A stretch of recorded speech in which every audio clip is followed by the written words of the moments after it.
Ladies and gentlemen, welcome back to another Photo Mish Mash. This one being broadcast live on September 16th, 2020. We've got a new Sony camera to talk about. It's a mashup of two very popular cameras. Does that mean it's extra popular? We've got Apple Watches, which you're watching the show, you're like, wait a sec, photography. But there's a face, especially for photographers. I don't even own an iPhone, and I kind of want an Apple Watch now. Plus, we've got a GoPro, a new one that shoots 5K video. We've got two new, unbelievably sweet-looking lenses from Nikon, including a world's first for this wide of a lens. And our big discussion piece today that we want to spend a little bit of time talking about is, when should you have two cameras with you, or more than two? Sometimes it's a nuisance and a distraction. Sometimes it's a mandatory backup. We're going to talk about that and so much more. And I am so happy to have my good friends and co-hosts back. We're going to start with David Carr. David, welcome back to the show. How are you doing? I'm good, man. It's so good to be back. It felt like quite a break, but it really wasn't. I think we've been doing this every week for so long that, yeah. But, I felt like Tanya did a great job last week. It's nice to mix it up. So she did great. And I knew she would, because I had her on my podcast, and she did great there. So I figured she probably would fit in just fine. So she did. Absolutely. We're going to keep Steve in the wing for just a second longer, but I'll just say I want to thank again Tanya and Crystal, who have co-hosted over the last couple of weeks. And I don't want to say filled in. They just were co-host, and we'll have them back in the future. Sure. Both fantastic photographers and lots of fun stuff to say. So yeah. And now, Steve, welcome back to the show. You were on last week. Thanks again for joining us. How are you doing? Yeah, it's great to be back. It's nice to have all three of us back in the room again. Always awesome to hang with you guys. Tanya, again, great job last week. Thanks so much for stepping in there. You did awesome, and we hope to have you back again soon. So that was really cool. Yeah, and I teased this. We've talked about this already, but because of actual travel, this show is going on a little hiatus. It works out that it'll be a month before the show is back again. So cheers to a really long stretch of mishmashes that that I don't think I've equaled that in many, many, many years. Wow. So it's been a lot of fun, but I am also excited to get out and carefully, socially distant travel a little bit more over these next couple of weeks. Yeah, indeed. Yeah. And I teased some stuff, but also I got this little black box sitting on the desk. I want to talk a little bit about that. That arrived today. I actually got a notice that it was at my shipping center. I thought it was going to be the new fridge for the minivan to camper van. And I went and I was like, Chris, help clear the space in the car. Let's go get it. And I came out of the place holding a box that was just barely bigger than this. And she's like, that doesn't look like a fridge. A very small fridge. Yeah. Astronaut food. That's right. That's right. So I didn't properly introduce both of you guys, and I should do that right now, just for a moment. If you're not watching the show, I'm joined by Steve Scurich, who is a fantastic professional photographer in the Cincinnati area, mostly shooting real estate, but you have some beautiful fine art landscape prints too, which I don't know if we're supposed to publicly talk about or not, but there is a gallery space coming that we all will have contributed some work to that people will be able to check out.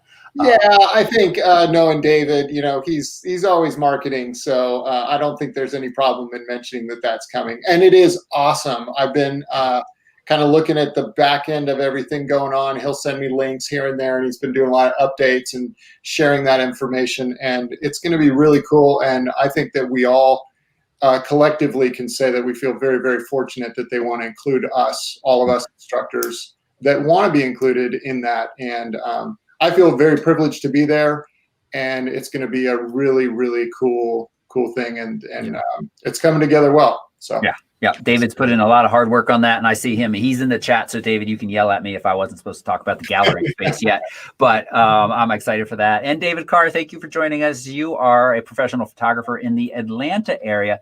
You recently did your review of the 500, and I could see just catching a little light in the background was one of your Grammys. Was that back there? I don't know. Yeah, maybe. I was like, that's, as the kids say that these days, that's a nice flex. It was, I mean, I just was trying to decorate the space. So. It was subtle, but it was distinctive, and I love it. And the review was great. Thank you. Thank you. Both of these guys, their social medias links are right down below this video and in the show notes as well. You should go give them a follow. David Carr's got a YouTube channel up, as we were just mentioning, and he has a recent review of the Nikon 500 PF, which looks pretty dang nice. I can't believe how compact it is for a 500. I know. I was looking at it again today because I had to rent a 70-200 for a wedding I'm shooting this weekend. I'm waiting on a 70-200, the new Z series one. It's back ordered like everything in Nikon land. I'm waiting on that, and it didn't arrive, this week. So I had to go rent a 70-200. And my point in saying this is, I held it up next to the 500 millimeter, and the 500 is only like that much longer. It's like, it's almost the same size lens. And yeah, it's just, so can't say enough about it. Love it. Yep. So nice. Yeah. Nice. Yep. And a shout and a thanks to Roy, who is currently in the chat. You can follow him at Clicked Photos. He's going to be collecting questions. This is a very relaxed show. If you haven't watched before, this is a very relaxed show. We will get to your questions at the end of the show, but oftentimes as we're going along, we see the questions in the chat.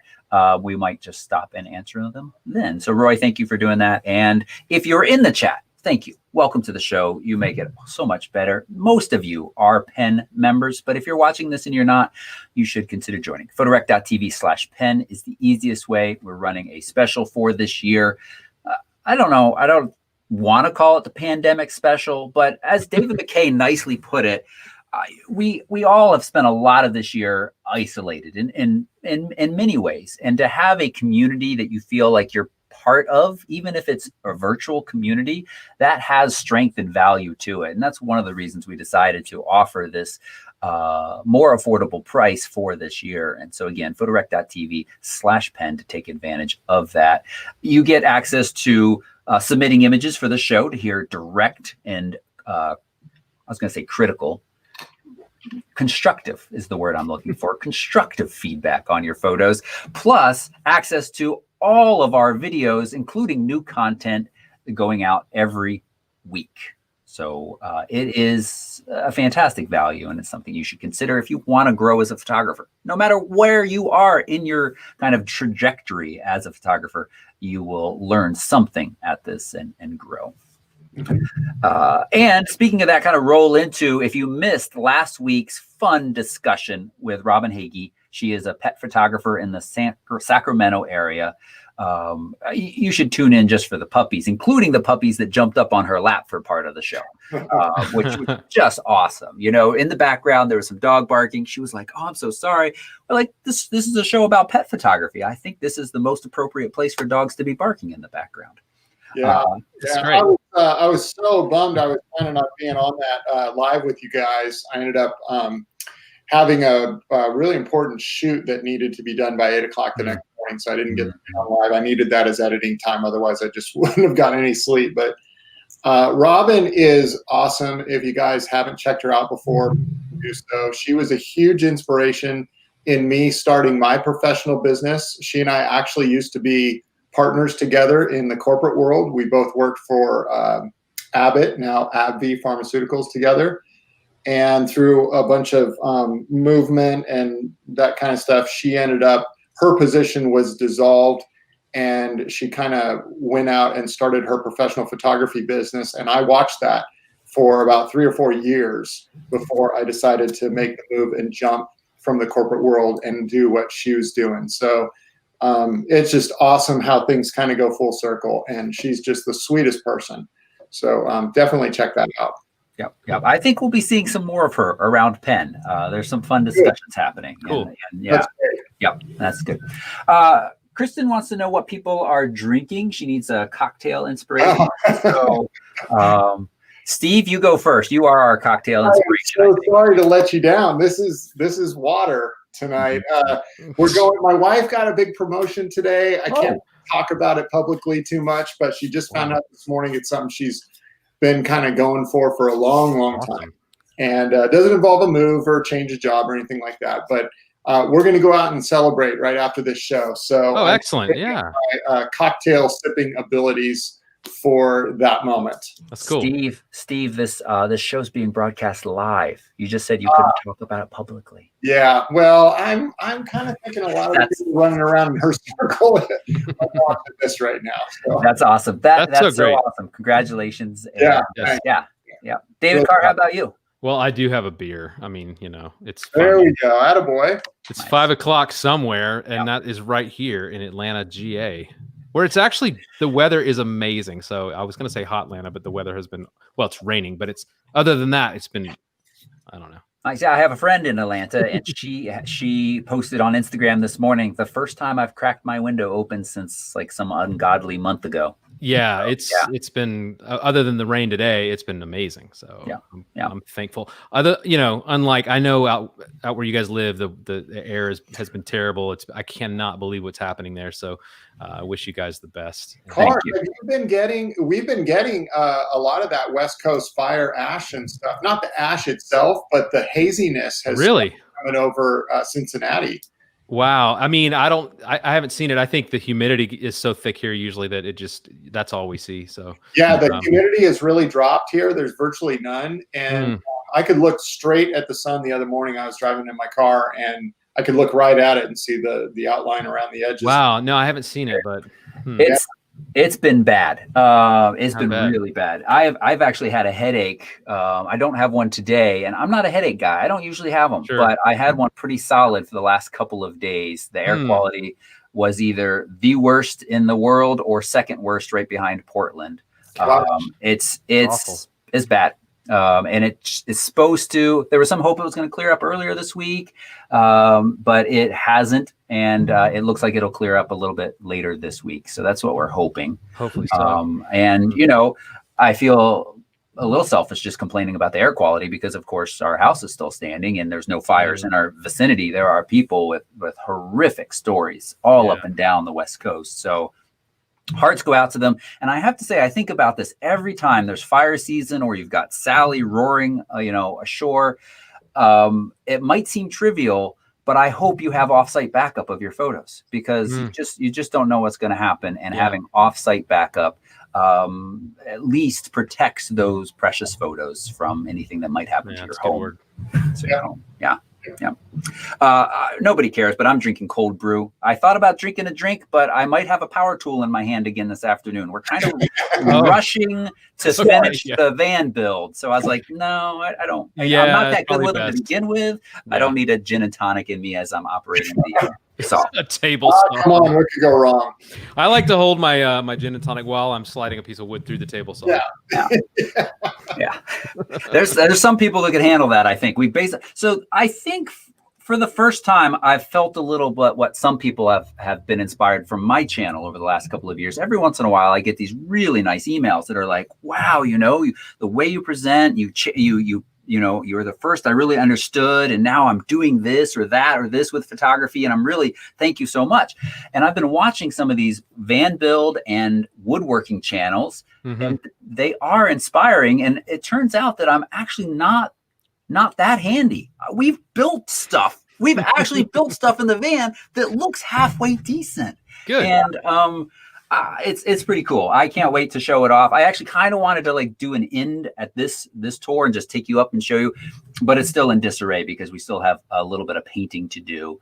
For anybody who didn't catch, I've got a little minivan. We're turning it into a mini camper van. Awesome. It's got a bed that converts to a couch or a bench. Let's say a bench, because couches are comfortable and this is just mildly comfortable. It's going to have a little table inside. It's going to have a table that can attach at various points inside and outside. Great. So I'll be sharing some pictures soon.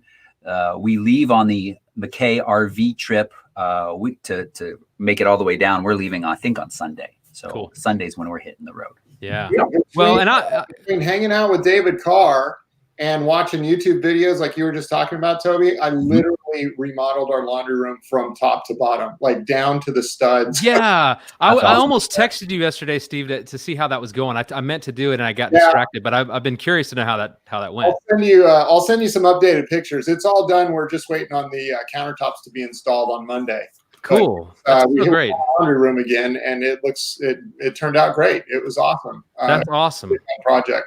Well, you know, I've done a lot of stuff over the years. For 20 something years, I've done a lot of remodeling and building of things. And the thing I've learned over all that time, it's not so much that it's not really rocket science, a lot of that stuff, but it's just learning how to get more precise and learning how to think ahead a little bit and like brainstorm. Okay, if I've got to join these two pieces of wood together in a way that they're not going to come apart, or this is going to happen, or this stress is going to be on it, you just have to like think logically through it, and then you have to make a lot of mistakes cutting things the wrong way. And but it's fun. It's fun and it's rewarding. And a lot of the stuff is not. I don't want to say it's not. I'm not saying there's not skill.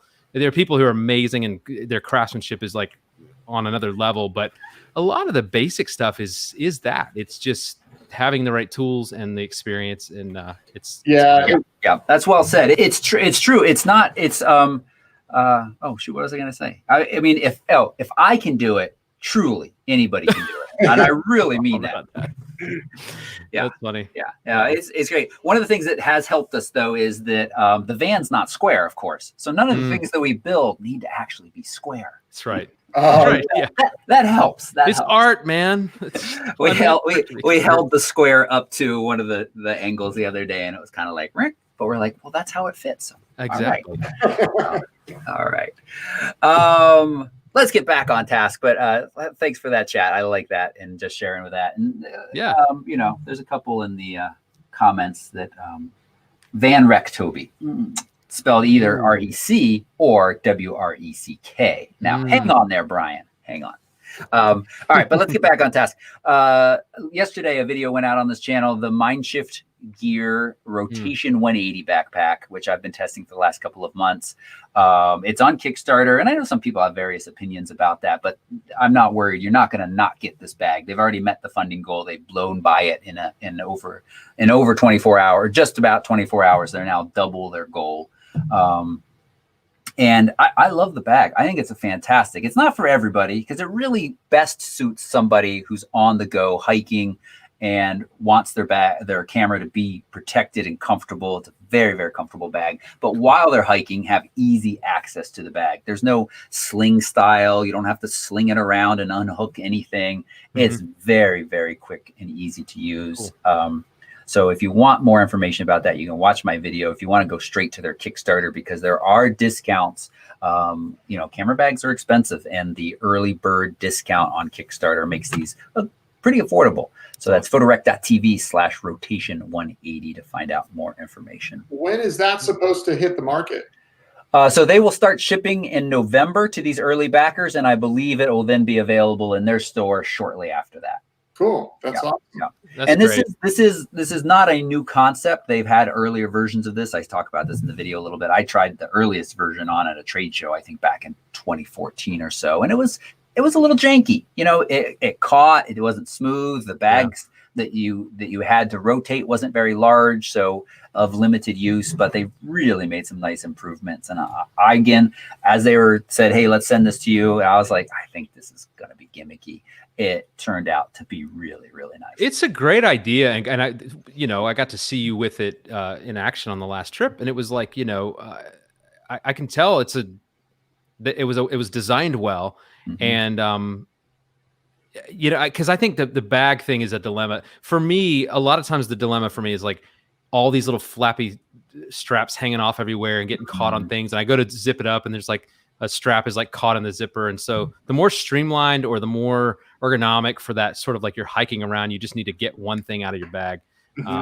Gosh, I mean, and it's funny because I think we're always trying to figure out a way to make the smallest bag that holds the most stuff. And it's like physics or physics. And so this is cool because I think it's nice that you can actually have two compartments and you can sort of prioritize where some stuff goes. And yeah, it's cool. Hats off to Mindshift. They make amazing stuff. Yeah. I will say that one, thanks to Chris, my girlfriend, for filming most of that video. I am pretty disappointed with using the GH5 for that. So she's not a professional. So there's a couple of shots I wanted where I was walking, the opening shot, I'm walking and the camera person, Chris, is walking with me. We had the GH5 on a gimbal, had it on face tracking mode, and it would just not stay locked onto my face. That's a simple task. I'm looking straight at the camera, talking straight to the camera. And there are times in all of the failed takes, many failed takes, where it just wouldn't keep focused. And like shine off of your face somewhere. Was it just too shiny? My forehead, it just said, it looked at this face and it's like, that can't be anything we want to focus on. The forehead is just abnormally large. You said it. I didn't say that. That's funny. Thinking. That's where you were going. It's not just facial recognition. It's pretty facial recognition. Oh, man. Pam Case said that I look good, clean shaved. Thank you, Pam. I appreciate that. Nice. You gave me a lot of Grizzly Adams comments last week, so I had to dig at you just a little bit this week. That's fine. I first said you were a grumpy grandpa, and then I corrected myself. You're a smiley old goofball grandpa. All right. That is me, actually. Yeah, it is. That's my life.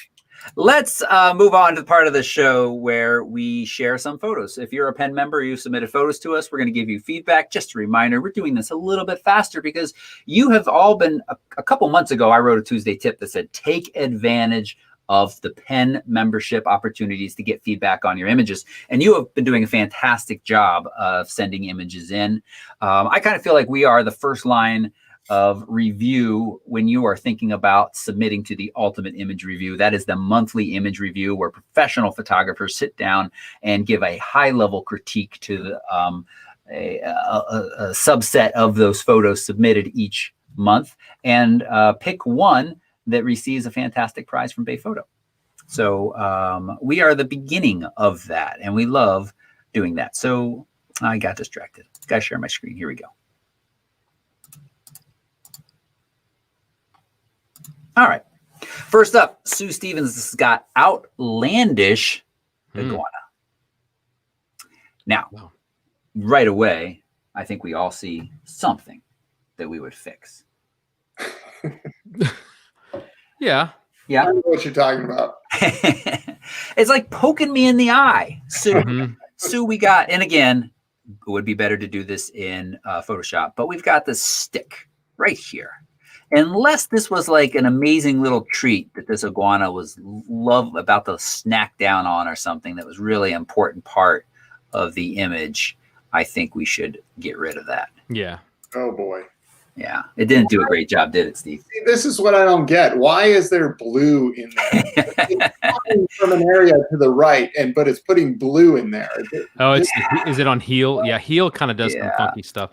Yeah, but the problem with in clone is we get that unless we really try to feather it, and then maybe it'll look good, and we could, I mean, to the like if you didn't know that the stick was there, now you wouldn't know, but it's There is, I can't. Is it Shift Q? Kudos to you for trying to do this in Lightroom. I don't know, folks. If you're watching this, this is one of the easiest things in Photoshop to learn. There's tons of tutorials in Pen. Don't be intimidated by Photoshop. I promise it's not that difficult, but this kind of work, just pop it into Photoshop, nip it out, and bring it on back to Lightroom. Everybody squint, and it's fine. Yeah. Okay? Yeah. But it does look better now. And Sue, the reason we're not giving you a hard time, but that tiny little twig right there just happened to be on the exact same focal plane as your subject. And so everything has this nice, beautiful bouquet behind it, and it looks really cool. But you had this tiny little twig on the same plane, so it'd be cut out of there. Yeah. How do we feel? I mean, I let's say what I love, since I said what I dislike. I love this guy's orange head and the detail across that, and the spikes up against the blue and the green. I think that works. I don't know what else we have here. Some sticks that are a little bit white. Those are catching my eye and pulling me away too. And certainly we could edit those. But this is one of those scenes where if you do have a little bit more time out in the field, shifting your perspective to kind of hide any elements that are distracting behind the iguana, I think you would be better off. Yeah, I think just cropping it would probably take care of a lot of it. Yeah, maybe crop, and I would maybe just really darken the background to cut out the other colors that are competing with the orange. You could consider going black and white with this, which would really texture. You'd really start to notice all the different textures in its head and its scales and stuff. That could be really cool. You'd have to boost up the contrast quite a bit, but that orange color is so pretty. So I would just try to, kind of get rid of any other colors in the background if possible. Yeah. And you could brush on back here and then use, just lower that exposure a bit. Yeah. Auto mask on, and it'll do a pretty good job of avoiding the iguana as long as you don't brush on the iguana as well. You could lower sharpness and texture back there as well some. All right, nice. Thanks, Sue. All right, we're going to move on.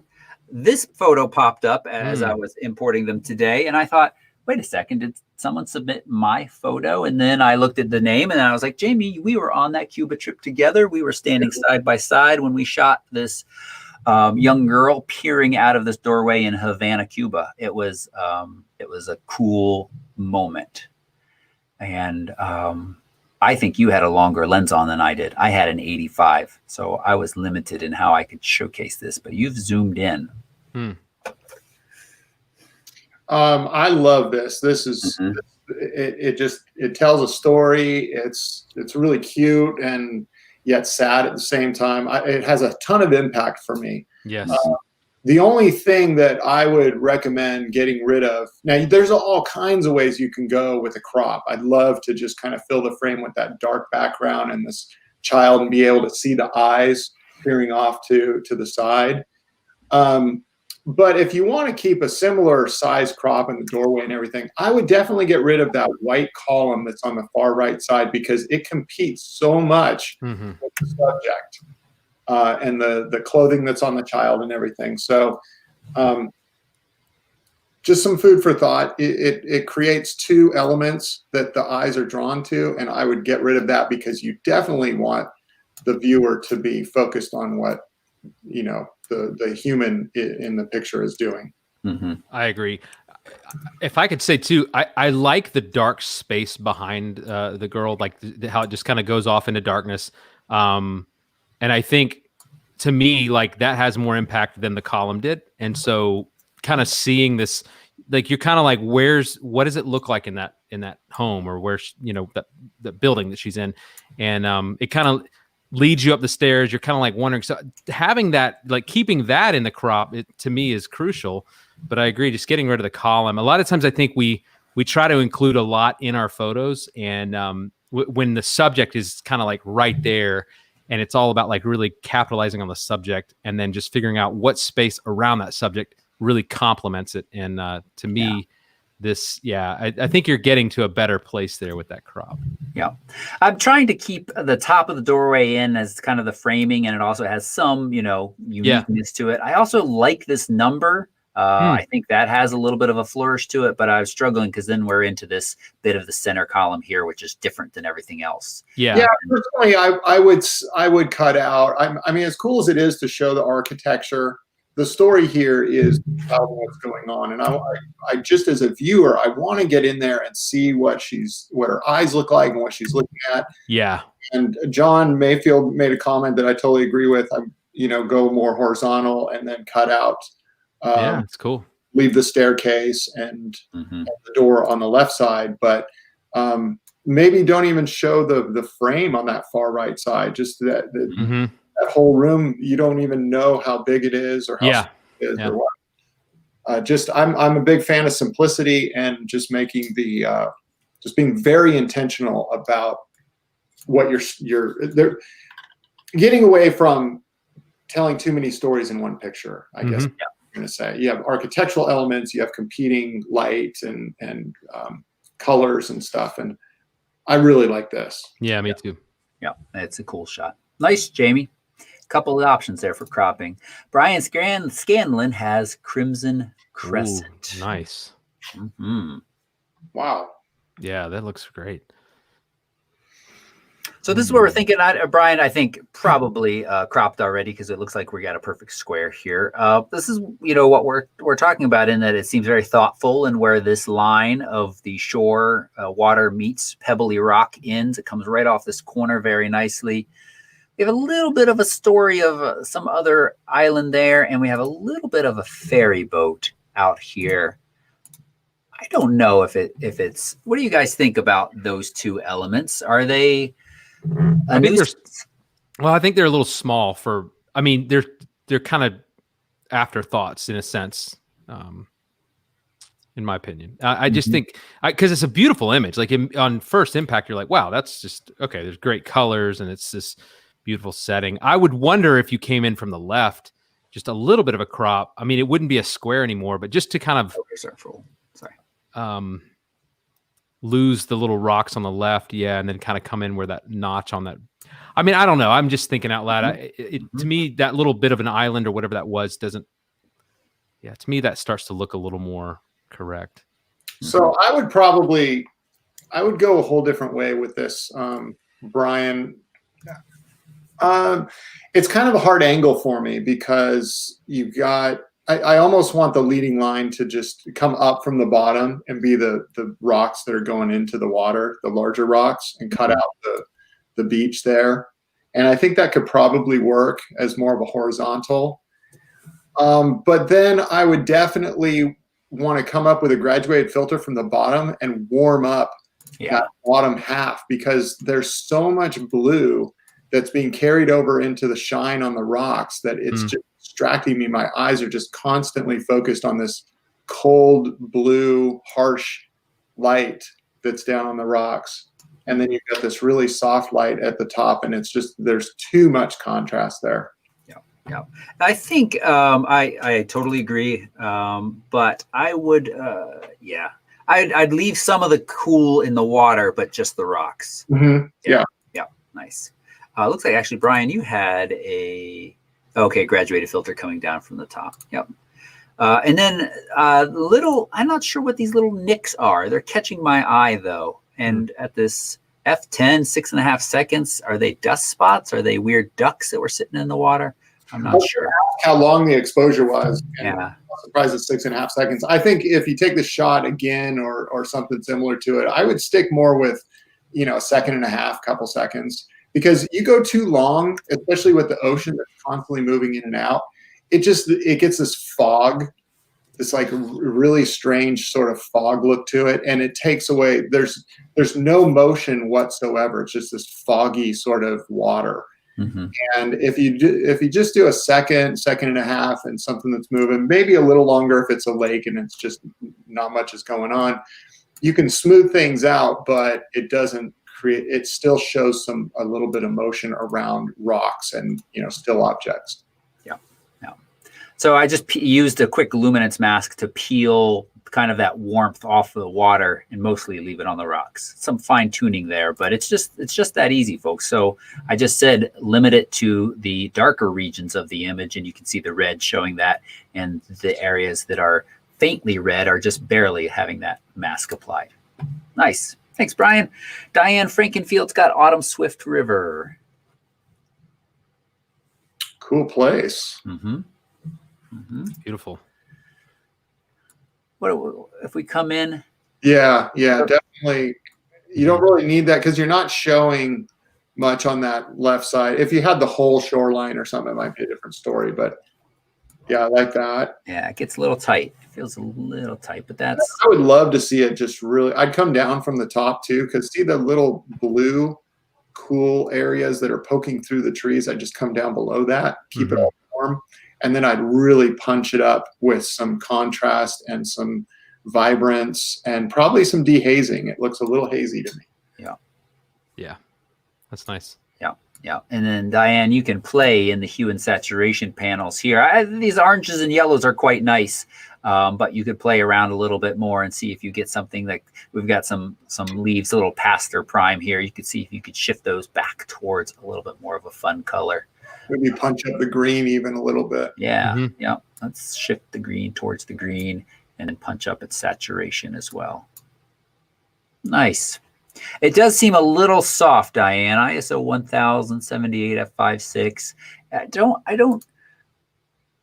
It doesn't feel quite as sharp as I would like it to. So look carefully at this, and maybe you've submitted a slightly cropped version. See if you have a sharper one in there. Or let's see, think about possibly setting on a tripod and being able to hit down to ISO 100 in this case. What was the shutter speed on that one, Toby? 1/60th of a second. So I'm going to assume she was hand holding. Yeah, that's like right at the cusp, you know? Yeah. Mm-hmm. Yeah, especially out at 78 millimeters. Yep. Yeah, that's actually a bit slow for that focal length. Yeah. All right. Maggie's got pictured rocks. Wow. Yeah. Where is that? That is Man, I gorgeous. believe this is on the northern side of one of the lakes in upstate Michigan. Or I think. Yeah. It ain't Georgia, I can tell you that. Georgia's got some pretty stuff. yeah, you do, man. We actually do. I would go black and white with this. Yeah. Yeah, not even really a thought, because I love Look at that that. rock and the holes and the caves that are in there and stuff, and they just kind of get lost with all the different colors. Mm-hmm. And I probably come down on the crop from the top just a little bit. Mm-hmm. And then just really kind of, I keep saying punch it up today. I guess that's my word, but Mm-hmm. This is so cool, Maggie. It really is. Would you Steve- guys come in to Steve- meet that? Go ahead, Dar. Well, Steve, you said something great here. I mean, like so a lot of times we're tempted to show full color when it's kind of a midday kind of shot, and it's always a catch-22, because like the colors are beautiful, blue sky is beautiful, and the orange on the rocks and the water and everything, the trees, but you have to sometimes ask yourself, like, what is the thing that is what is the feature of this photo other than like the actual subject itself? And I see so much texture in those wispy clouds and on the rock. And so a black and white will really give you the chance to like accentuate that texture, because the color, it like Steve said, it can kind of get distracting almost. It's weird. You wouldn't think that looking at just Mother Nature in midday, but a lot of times midday the colors can sort of like compete with one another. So like look at the situation and go like, I have all of this texture, and a great way to capitalize on that is to go black and white. That's just what I would say about it. Mm-hmm. Yeah. Nice.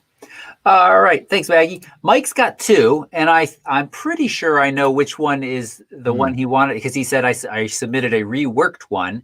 Here's this.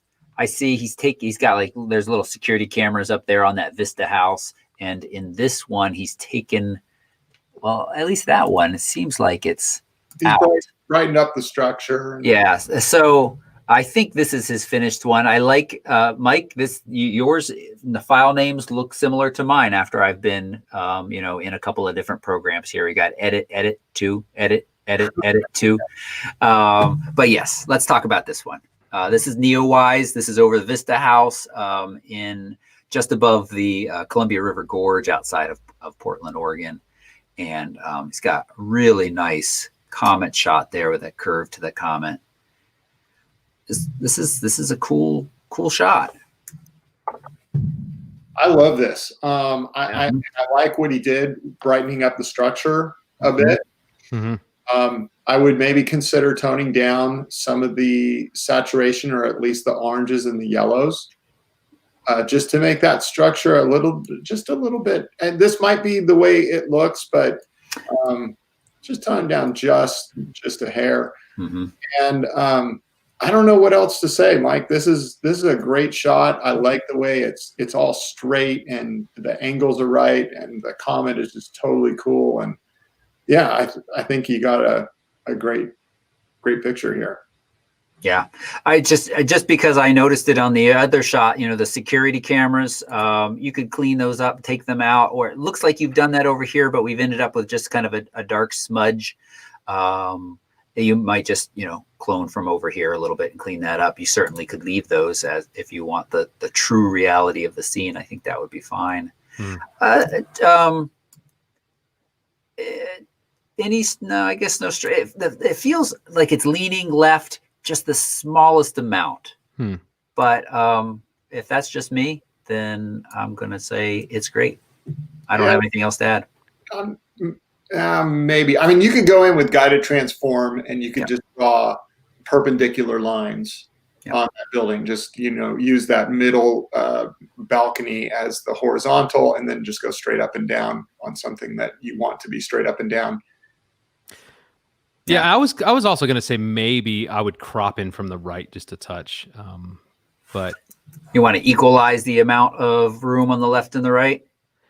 Yeah, I mean, I know we always talk about rule of thirds, but there's situations where I think centering one part of the photo is great, and then because the neo-wise is not centered, and so it kind of, I mean, I don't know.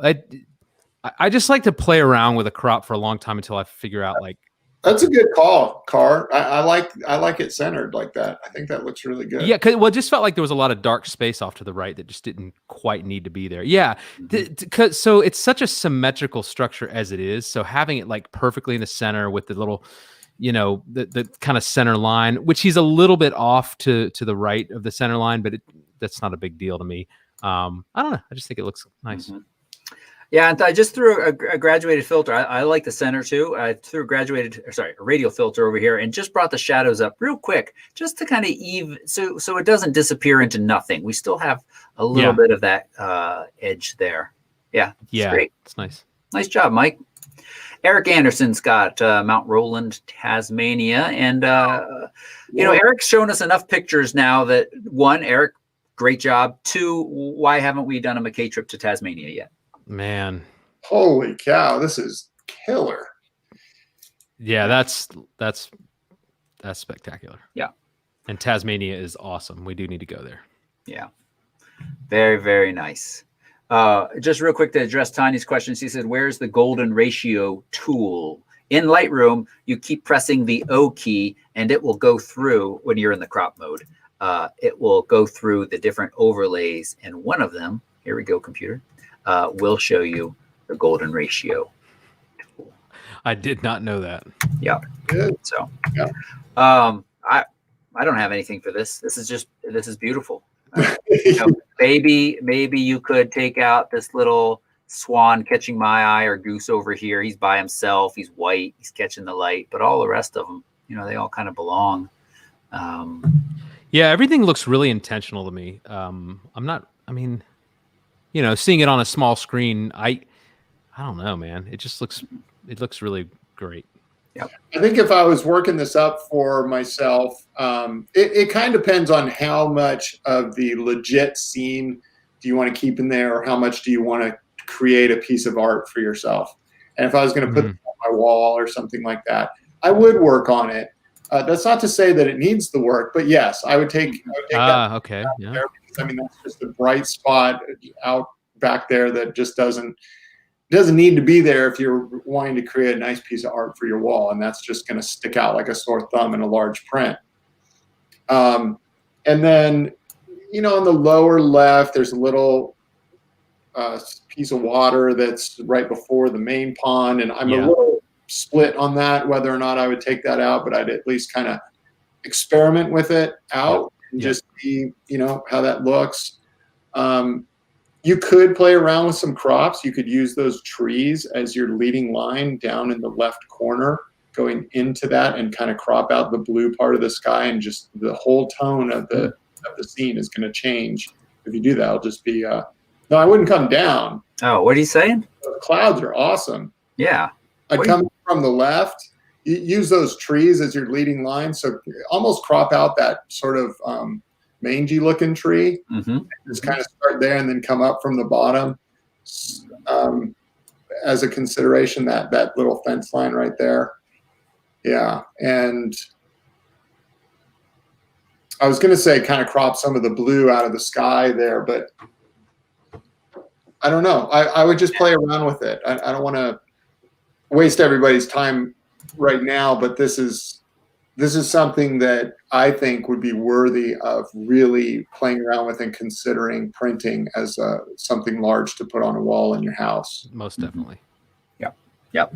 And that also reminds me, Carr, you just not only did your 500 review, but you did another How I Edit, and the light playing over these ridges reminds me of that. Oh, yeah. Too. Yeah, it is similar to that. Yeah.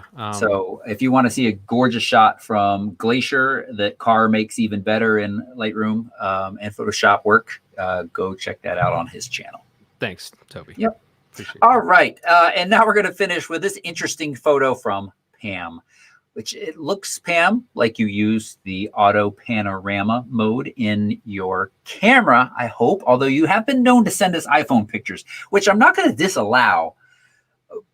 But Pam, we got half a person over here. What are we supposed to do with that? I think there's some really neat opportunities in the scene. This looks like a cool place. Love all of these colored hanging lanterns. Yeah.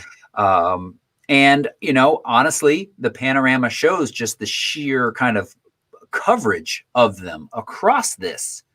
But it's when we have half a person, that's like 18 times more distracting than the stick in front of the iguana. So on that scale of things, so yeah. I would just crop both people out and just focus on the center there and clip that one person out of the middle. Yeah. Get rid of all that distortion and yeah. Mm-hmm. That's still a cool shot. Yeah. So again, I know we're walking around, we see these exciting scenes, we want to capture all of it, but we end up with too many stories, and then our images suffer a little bit as a result. Awesome. Thank you, everybody, who submitted their images. We really appreciate it. No, it's not always easy to put your work out there in front of people, especially if it has half a person in it, Pam. But we do appreciate it. Jokes aside, Pam and I are good friends. She has the best collection of T-shirts, plus she's just a cool individual. Also, yes, indeed. For having a good sense of humor, Pam. That's right. Yeah. And I know, Pam, your vision's down a little right now too, so we'll excuse this. And you know, when your vision comes back to full, start submitting some more images. But anybody who wants to submit images and have some feedback from us, please join Pen, photorec.tv/pen. We got news to talk about. First up, as I said, Apple Watches. I like a fitness watch. I've got this Garmin for running. It's got long battery life. It does talk to my phone and will notify me when people are emailing or calling and stuff. I turned that off after the first week because I just really wanted it as a running watch. But I was with you when you bought that. That's true. That is true. REI in Portland, yeah. Or in Bozeman. Yeah, not Portland. Right. Yeah, Bozeman, Montana. I'm still very happy with the watch, although its battery life isn't quite as good as it used to, but I'm still quite happy with it. But these Apple Watches, I don't own an iPhone, but they're showing off the different faces yesterday, faces made specifically for different people, like doctors, surfers, and then they're like photographers. And it's got a nice little graphic about the golden hour and the moon set, moonrise, sunrise, sunset. Steve, talk me down. Well, so those who know me or have followed the show for a while, you know that, I mean, I've been an Apple guy since college. I've got a ton of Apple products. I'm deep into their whole universe, for better or for worse. And I like their products. I get good use out of their products. And if I'm going to talk you down, it's just going to be on sheer aesthetics. I have an Apple Watch. I've had one for a couple of years now. And aesthetically, I don't like it. It's not my style at all. I like a beefier, kind of bigger watch. I have a really nice watch that I got on my 30th birthday a few years ago that I won't mention when. But it needs to go in for service. It's an heirloom sort of piece, and it needs to go in for service, and it's very expensive to have it serviced. And so I've been dragging my feet on that, and I bought an Apple Watch a couple years ago, and the technology has been great. I get notifications on here. Fitness-wise, it's awesome. It tracks everything that I do. There's a lot of really awesome features that they're introducing on it. But aesthetically, I'm just not into it. So I don't get too excited about the Apple Watch, regardless of what face you can put on it and stuff, just because it's a little too techie for me, if that makes sense. Mm-hmm. Mm-hmm. But I think what they're doing is super smart. I mean, they've got some awesome new additions that they've added to the high-end model, the Apple Watch 6, which you can check your blood oxygen levels, and but they also introduced the SE, which is basically special edition, I think is what they call it. And it's just a less expensive. It's probably the same. I've got the Apple Watch 4, and it's probably very similar to this. Mm-hmm. And this thing does a ton. And they brought the price down on that. I think I don't know how much it is now. The prices are reasonable, and I mean I like techie stuff. I'm not going to get one. I mean, you can just have photo pills running in your pocket, but I have to say it's kind of neat to see specific watch faces for specific groups of people, including photographers, and have all that information at a glance.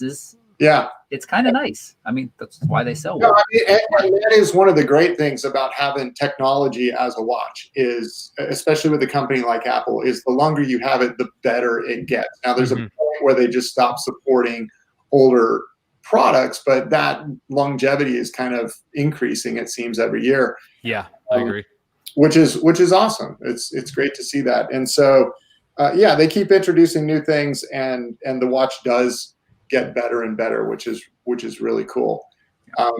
Aesthetically, I love like Suunto and Garmin. I really like what they're doing with those. That's more my style, because I take care of my stuff, but I'm pretty rough on wristwatches and stuff like that. Yeah, it's hard not to be.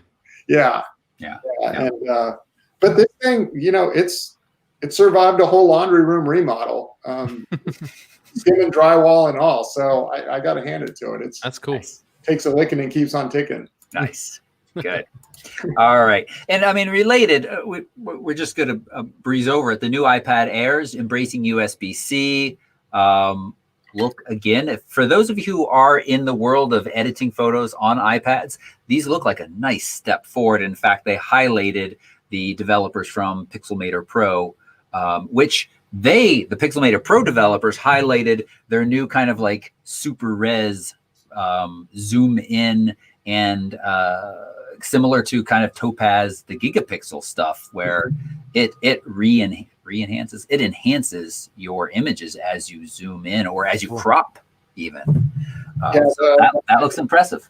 The iPad Air is awesome, and I love all the new colors that they're putting in that thing. I thought that was a great move. It's just, and they're doing that with the watches too. They're introducing new colors. I think that's a good move. I think we're kind of all stuck at home and living in four walls and seeing a lot of the same things. So it's nice to buy a new product that really looks different, even if it's just a color change. So that's a good move on their part. The one thing I was really disappointed about with the Apple event, though, is there's been so much talk about these AirTags that are coming out. Put on all kinds of things, whether they're basically Tile. They're Apple's version of Tile, right? Yeah, exactly. And but the technology that's supposedly behind the AirTags versus Tile and these other products is supposed to be so pinpoint accurate that it can get down to like just centimeters, if not, or inches of where something is, versus being within a several foot radius. And the design is going to be really small and simple and cool. And there's all kinds of rumors out there about what it's going to look like. And it seemed like that was for sure going to be an announcement, but it wasn't. So maybe that's forthcoming. And then obviously we have iPhones coming in the next month or two, and then the new chips that are going to be in, hopefully, a redesigned iMac. So they've got a lot of stuff going on before the end of the year. They do. Yeah. And did you say the silicon? Yeah, the Apple Silicon. Yeah. Macs that are coming out. And I mean, the way they talk about the speed and processor power of these iPads does give me hope that we'll see some nice fast Macs when they have all of that extra room. You think about how much more room is in a laptop versus these iPad Airs. It's kind of impressive. Yeah, totally. All right, let's move on. Let's talk a little bit about the Sony A7c. We talked about this rumor last week. It was, there were pictures out of it. We knew it was coming any moment. And it is, some people are saying it is the smallest full frame camera. That's not true. Sigma beats it. And I'm curious to know your opinion, Steve, because I remember when the Sigma FP, the world's smallest full frame, was announced, you were like, hey, this looks pretty good. Yeah. Here is a camera that is just about as small with a great lens selection as Sony does.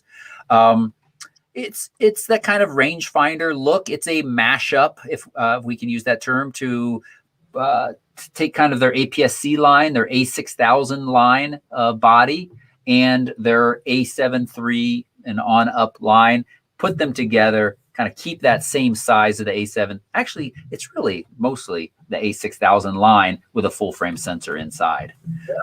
It looks quite nice as far as kind of the styling goes. But the reality is, when you have this small of camera, you are making some pretty significant sacrifices for the control scheme. And that's my main issue. I love my Sony A7R III. It has the joystick for moving the focus point around. That plus the dual dials makes a huge difference when I want to photograph in manual mode, which is most of the time. And, you know, I want to really have fast control of the camera. And giving that up is giving up a lot. Mm-hmm. But it's very small. It's very lightweight. But then you are still going to put full frame glass on here. This is an APS-C, so it needs the bigger glass. But, I mean, you've got the Tamron full frame lenses that are nice and compact. So that's a nice marriage there. And it's being released with a 28-600 compact lens. It's funny, down in the comments, somebody was like, we need more pancake lenses. And B&H is like, well, there is the 35. Yeah, one lens on Sony. You know. Right. We got to hope that there are going to be some more lenses that are going to be released for this that would really complement it nicely. 17 or 1800 when you round up $2. 1800 body only, 2100 with that new compact lens. It's very, very similar to the A7 III in its specs, but as I said, crammed into kind of an A6000 style body. But you do have the fully articulated screen. This is, you know, we had that conversation about like APS-C dead. Brian Scanlon made the comment on my Facebook post about this in the Pen group, you know, where he feels like the APS-C market is really getting squeezed. If you're going in with $1,800, I think that Fuji X-T4, even though it's a smaller sensor, is still a better value because of its control scheme and the fact that those lenses are just going to be nicely balanced with that size body. But this isn't a bad camera. You know, there's been some debate there's like a Nikon forum that I'm on Facebook, and you know, as with so many forums, it's a lot of griping about like people who are apparently fans of whatever the brand is, and all they do is gripe about it. So there's been a lot of griping about, well, Nikon said their lenses were going to be smaller and everything was going to be smaller. And I'm like, look, all the bodies are significantly smaller and lighter than any DSLR.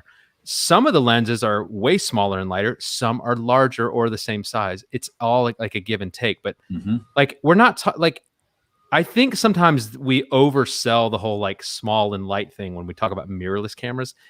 Yes, they can be smaller and lighter, but it's not like by leaps and bounds. It's not like now you can fit 20 lenses in your bag. You can fit a little bit more. It's a little lighter, but if you're trying to get out there and get pro results and like really do this, you're going to carry some weight and some bulk. And thankfully, mirrorless has allowed us to trim a good bit of that back, but you're still going to have, you know, some glass is heavy and some glass is expensive if you want the good stuff. And so I don't know. I commented on some little thread the other day there. I was just like, the new 70-200 I was talking about that Nikon has released, but it's back ordered. It's the same size as the F mount 70-200, but like, I don't care. It's going to be an amazing lens. That's what I care about. My camera bodies are already smaller, so it's you know, but I don't know. I just feel like people make a little too much of that sometimes. Yeah, well, I think some people really wanted to go into mirrorless because it's lighter weight, and I think like Tamron helping Sony out, you know, Tamron's helping themselves out. But I think when we see more third-party options for all of the camera manufacturers in their mirrorless mounts, I think people will be happy because they'll have choice. Yeah, exactly. But yeah, you can't expect you know, the really high-end lenses to be too much different in weight for a while. Every once in a while we throw out, as Steve likes to, you know, the plastic, the high-quality plastic that may be coming in the future that's going to replace glass. That'll certainly allow these things to be lighter. But for now, not so much. Yeah. Go ahead. I agree with Carr 100%, except if you're a Fuji shooter, because you're giving up full frame. So I'll give you that. But Fuji has managed to master a good sized camera body that does everything you want. And it's easy to use. And their lenses, high quality lenses. I mean, it almost feels like you're paying way too much for what you get when you buy one of their lenses, because you buy this lens and then you hold it in your hands and it feels like a little toy. It's ridiculous how small they are, but the quality is actually there. Yeah. And Leica does the same. Yeah. And so and my Hasselblad as a medium format, if you were to size that down to a full frame or an APS-C sensor size camera, I mean, the lens sizes, now granted, most of them are primes, but they're pretty compact for what you're getting. Sure. They're filling a medium format sensor. I mean, it wasn't too long ago that those lenses were just enormous. Right. So yeah, but I think to begin with, mirrorless, it was almost like that's what they were selling mirrorless on, because the features were pretty good. Maybe not as good as the highest end DSLRs, but they were getting there, and kind of see that that's where the future was. But in the meantime, we want you to go mirrorless because look at how much smaller it is. We've got, a couple of lenses, or we have adapters and stuff, but the camera body is so much smaller. And we talked about it a lot on our trips, because you're lugging this stuff around everywhere. You're packing for travel, and you're trying to fit as much in as possible on a trip, and you're having to carry this stuff with you. So weight and size is always something that we end up talking about with the circles that we run around in. But I think that this camera by Sony they're going to sell quite a few of them. I think if I was in the market for an A6000 series camera, I would definitely go this route. This would be awesome. Sure. And there's still a pretty good market for that. But I don't know. It doesn't really excite me all that much. The design is okay. It's a decent looking camera. I like the rangefinder design. I like having the eyepiece over on the side. Your nose doesn't get in the way of the screen and stuff like that. Why camera manufacturers, I've said this a million times on the show, can't put a high resolution like an OLED or something type of screen on the back of the camera? So, okay, if it needs to be smaller, at least you have a really high pixel screen that you're working with. I can do stuff on my watch, and this thing, we were just talking about this thing is tiny, but I can do all kinds of things on it because it's so high resolution. Yeah. If you're going to make it smaller, just put a super high, 3 billion bit, screen back there, and they've got them to where they don't eat up a bunch of battery anymore. Yes. Right. My medium format camera has one, and it was introduced in 2016. Yeah. Yeah, it would be nice. I think you summed it up. It doesn't really excite me. I do think it will sell well, though. I'm excited to see the new A7 III, which the replacement to the A7 III, which we should be getting towards at some point here. But yeah, let's move on and let's talk a little Nikon gear, because Nikon released some pretty sweet gear. This is the 14 to 24 f2.8 and the 50-1.2 for Z mount. Now, there was a joke, David, I don't know if you saw it, way back at actually before the show officially began. There was some in the chat suggesting you were selling body parts to fund the purchase of this new 14 to 24. Oh my gosh. It looks pretty good. And, apropos to our weight discussion, it is 35% lighter than the AFS. Absolutely. It's 23 ounces versus 35.3 ounces. Dropped a third. I'd love to drop a third of my belly fat. Yeah. That's what I'm saying is, so yes, the 70 to 200 is the same size and weight as the F mount, but now the 14 to 24 is a good bit lighter. So there's going to be give and take in your camera bag. Your bodies are going to be smaller than any of the DSLRs. So you can afford to have a couple of lenses that might seem a little too beefy, or like, why would they make this lens this big? I don't know. I'm trying to look at the positive side of things, which for me, the quality of these Z mount S lenses it's like a whole new step in quality for Nikon. And the F mount lenses were already great, and they're still great, but this is like another level. And so I get, I'm excited about them. I actually am. The 51.2, that's a lot of money for a 50 millimeter for a prime. What are they asking for that? I think it's over. Oh, here it is. 2100. 2100. Yeah. Yeah. The 14 to 24 will be 2400. That's not. I was expecting that to be close to the 3000 range. So that's what they were saying. Yeah, I saw some early reports saying it would be closer to 3000, which that would have upset me. But two of them now.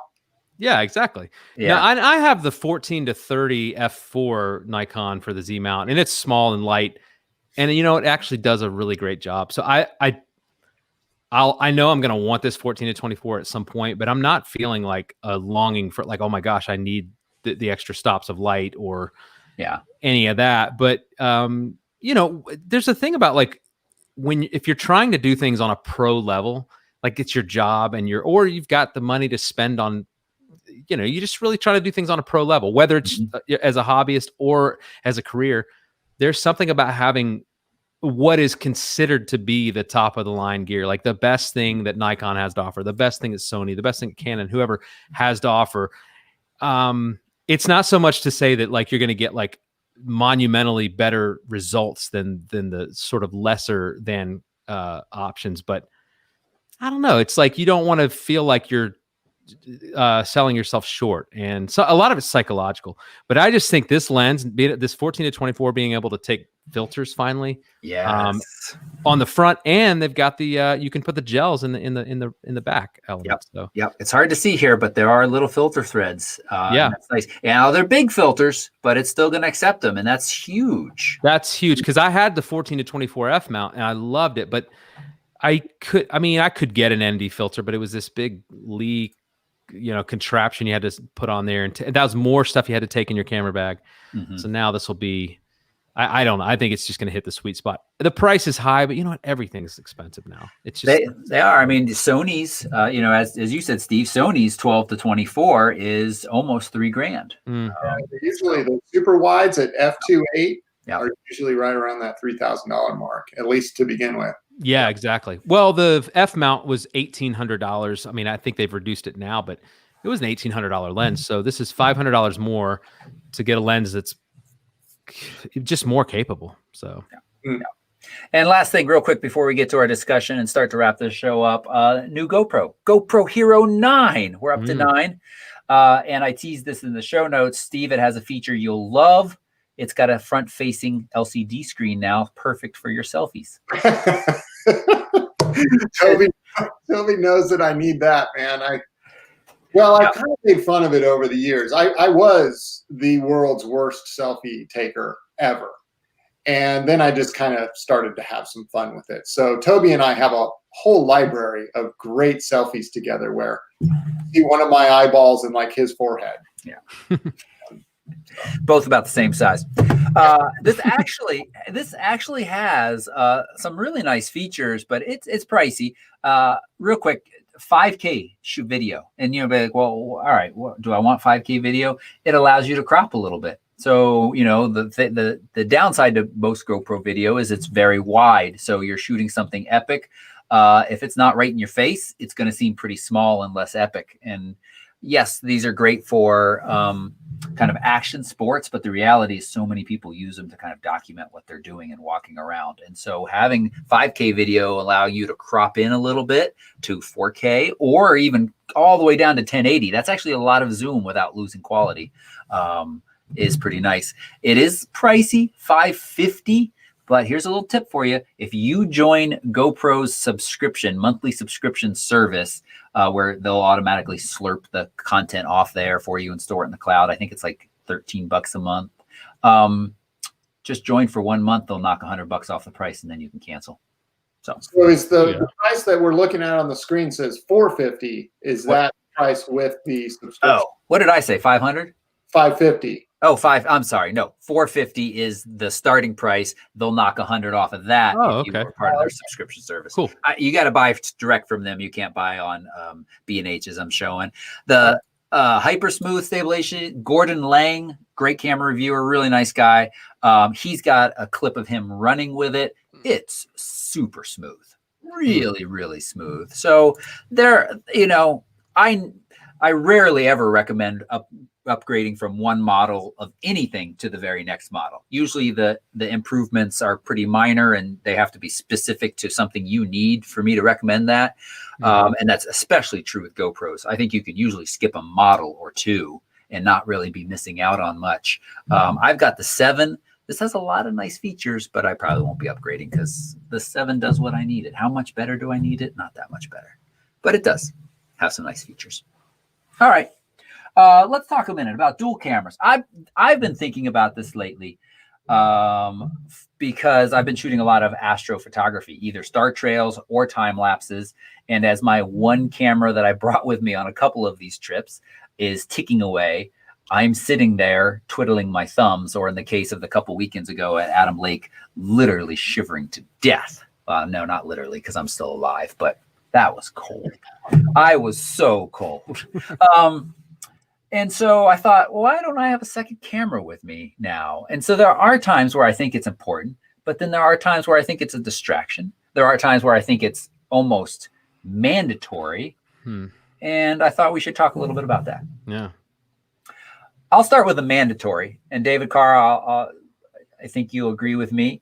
If you are booked to shoot something and you show up with only one camera, you're a big dum-dum. Yes. Yeah. I agree with you there. That would not be good. I'm shooting a wedding Saturday, and I'm fully prepared. 2 cameras at all times, and a second photographer. A wedding is just so important that there's got to be redundancy on multiple levels. Not only in a wedding, I've got both cameras like on like a dual strap, and so one's got the long lens, one has the wide lens, so I can just keep going. But in a lot of, in any situation where I'm going and I've been hired, yes, I always have a backup camera, because you just know someday something's going to go down on the camera, something's not going to work, or the battery's going to, I don't know, there's going to be something that malfunctions, and you don't want to miss a step. You don't have to tell your client, I have a problem here, so yeah. Yeah, I agree. But for the trips, I just want to say, but for the trips and for things like that, it's funny because when you brought this subject up the other day, just as an idea for the show, I thought, there are a lot of times when we're out on a tour and I've got 2 camera bodies and I don't necessarily need both of them in my camera bag, So yeah, maybe keep one in the hotel room, but. Yeah, I do want to go back just a sec, because I love that you mentioned both as a backup, but also the benefits of having 2 cameras on you. You don't have to switch lenses. That's right. Less missed shots because of that. So there are certainly benefits to having 2 cameras beyond just a backup. Yes. And as you said, yeah. Steve, what about on trips? What do you think? Well, it kind of depends on the trip. I think that, well, like being booked for something, you should just always have 2 camera bodies. I think if you're paying thousands of dollars to go on a trip, and you want some good images that you want to keep for a long time, you should bring a second body on every trip that you go on, even if it never comes out of your bag, just as a backup, even if it's just a little point and shoot or something like that. Sure. I think my first trip with the McKays back in 2015, I brought my 5D Mark III, and I had a 60D as a backup. I believe I brought that with me. I can't remember. Maybe my wife was shooting that. But we also brought our Canon G9 that I've had since, I don't know, 2011 or something, as just one more backup source, just in case. It shoots raw. I can get some pictures with it. So I think that a second body is pretty critical. But there's a lot of times where it doesn't come out of my bag. If I'm in Tanzania, I always have 2 bodies on me at all times, because I don't want to be changing lenses out in the dust and, inclement weather and that type of thing. So I've got one lens that I can do landscapes with a wider lens, usually a 24 to 70. And then I've got my long lens, a 100 to 400 on another body. And I never change lenses. So that's a case where I'm actually using 2 camera bodies very, very frequently. Yeah. So yeah, it's always a good idea. If you don't have an extra camera body, just if you're paying a lot of money to go on a trip, just rent one. Yeah. Rent an inexpensive one, or rent the camera that you want and use your current camera as a backup. Yeah. Ways of doing that, but just for peace of mind, it's money well spent, in my opinion. Or you can even buy, like an older used model of something that's it's totally a backup. It's just like well, if something goes down, I at least have this. It's not the best, but it's something.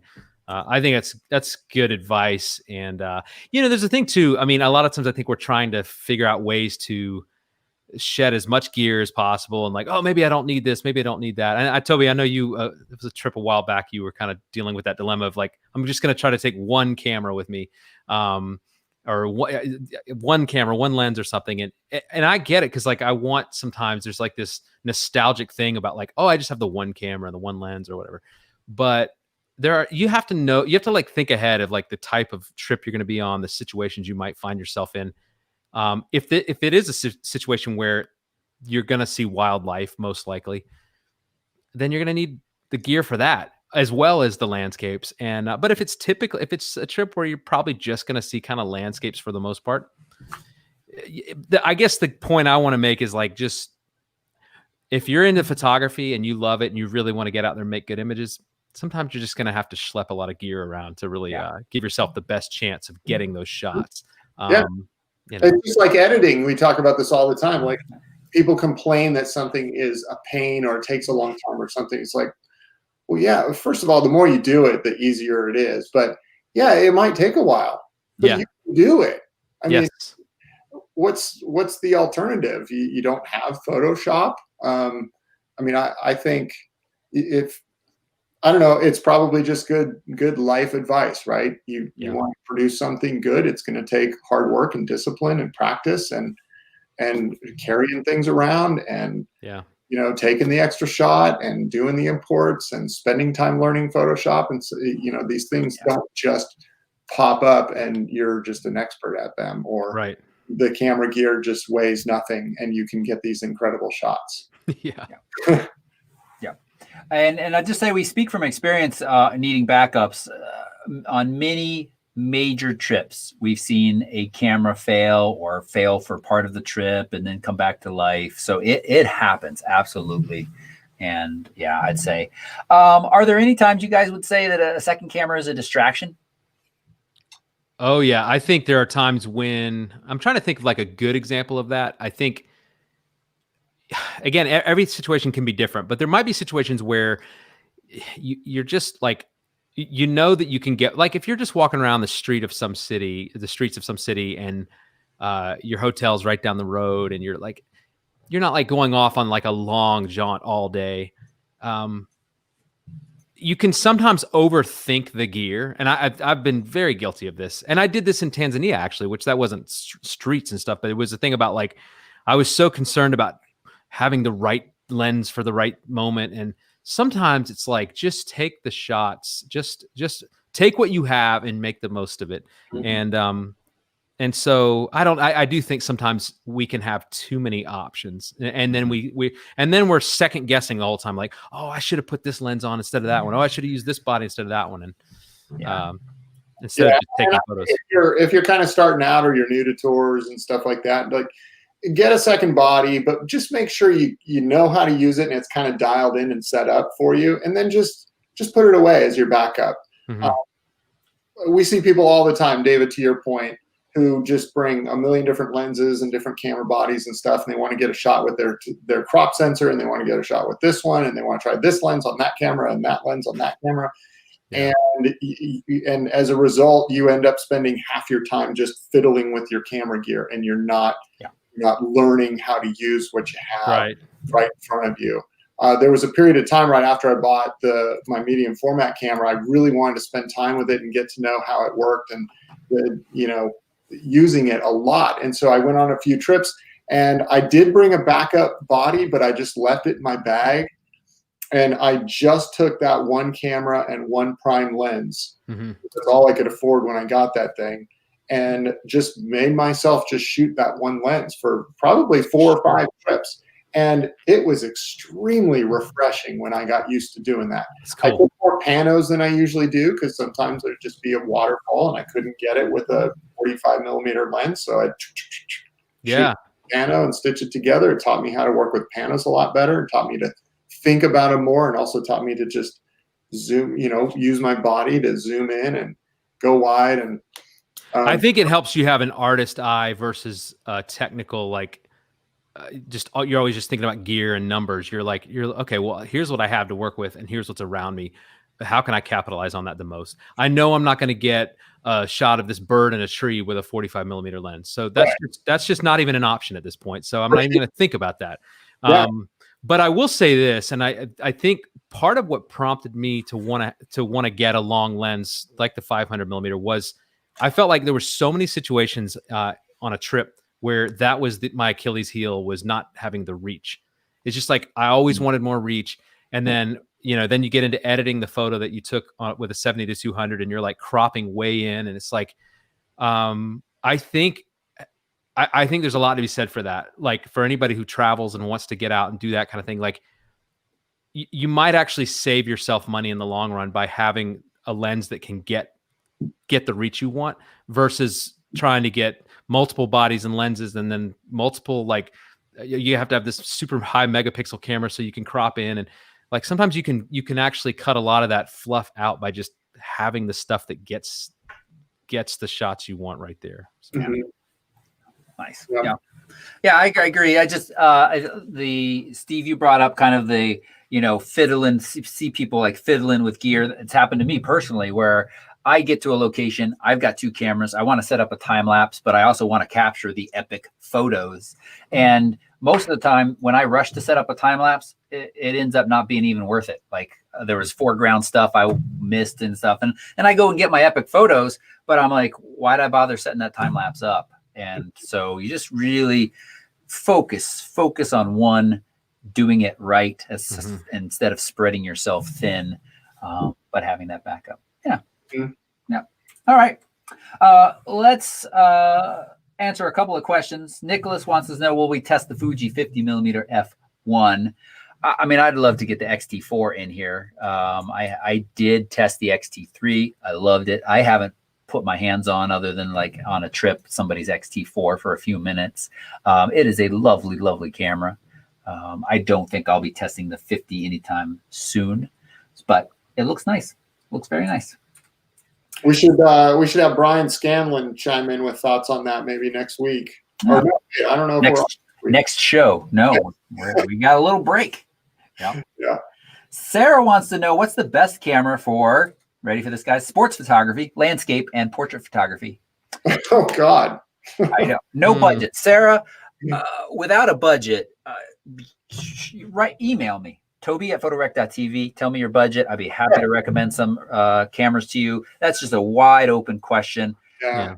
I will say the ones your friends shoot so that you can share education and learning. Like they can be like, hey, this is what you should do with this button. Or, hey, you want to borrow this lens? I've got a great portrait lens for that camera.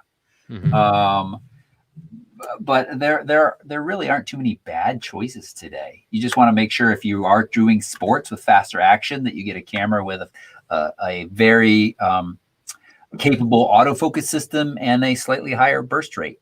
But otherwise, boom, all of these cameras can do these things. True. Yeah. Martin wants us to talk about 3D cameras. No, Martin, no. If you're talking about 360, I think the Insta-1X, I'll put that on the screen. You're talking about 360 cameras on the last show. Yeah. Insta-360 1X is a pretty cool camera. But, they're still very niche and very, like, I don't know. They're very limited in their usefulness. It's not our wheelhouse. We're not 360 dudes. So. Yeah, well, I'm as a real estate guy, I'm not that's right. to the 360 cameras at all. Yeah. And I'm really, the whole reason that I got off of Facebook is because everybody's posting 3D photos now. You like scroll and they move around. Yeah. People, it's kind of like when everybody was using the soft skin filters on their iPhones a few years ago. Like, yeah. People were out there pleading, just stop, please, stop, just stop sharing your 3D photos. It's interesting. Well, it's interesting in the world of photography how like every time somebody try a company or whatever, there's like this movement to like do this next thing with photography. It's like it always keeps coming back to this like the two-dimensional just thing. Like it just and they tried that with music years ago, like when CDs, remember when the super audio CDs came out and like the DVD audio, and they tried to have these like surround sound DVDs and CDs or music. It just goes back to 2 tracks. I mean, it's just simple, you know, and John Mayfield just said, Steve, that's my most wanted feature on Facebook, disable 3D photos. I'm saying this a little tongue in cheek. I did get off. I know what you mean. But it wasn't because of that. It's just, I kind of have a pet peeve with it. So if that's your thing, okay, fine. I don't mean any offense, but you know what? Why don't we spend our time focusing on making really awesome pictures instead of these goofy 60-degree and 3D things that just they distort all the lines, and it's just a mess. I mean, there are creative things you can do with them, but just because it's capable of it doesn't mean it automatically makes it different. Well, so like VR, I have like a little VR setup, and that's obviously a situation where 360 and 3D is awesome. If you see it like in its full glory, it's amazing. But for like looking at your phone and having to pan around, it's gimmicky to me. So yeah. All right. Well, and on that note, no more gimmicks. And the sad note of the show is taking a 1-month hiatus because of different travel bits. It will be in mid-October before we're back. Depends actually how long it takes me to drive back from Zion. It might be the 3rd week of October, depending on how beautiful the conditions are out there. Oh, and I never talked about this little star tracker. So I'll talk more about it soon. I'm excited though. I've never tried one. It allows you to do super long exposures of the stars without worrying about them starting to smear because of the Earth's rotation. That does introduce some other issues though. So I'll be talking more about that, but I'm excited to test it for the first time. Well, and Toby, I kind of teased this the other day on private message. I might as well just say it while we got the air going. This little break comes at a perfect time because I got a text. Actually, my wife got the text because she took over my old cell phone number a couple years ago. So a guy that bought a motorcycle from me in 2012. I sold my motorcycle to buy a car to start my photography business. I had a company car, so I couldn't cash in on that. I had a motorcycle in the garage. I sold that. I bought a car. I started my business, and she gets a text from this guy. He's out in Santa Barbara, and he says, "Hey, I'm getting ready to sell the bike that you sold me years ago. Are you interested in buying it back? You know the history of it. I'll make you a great deal, and here's the price." And he's making me a sweet deal. So I originally said no.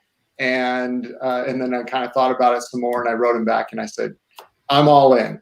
So we're actually flying out to see my daughter on the 25th, staying with her for 5 nights, I think. And then I'm taking the train up to Santa Barbara and then riding the bike across the country back home.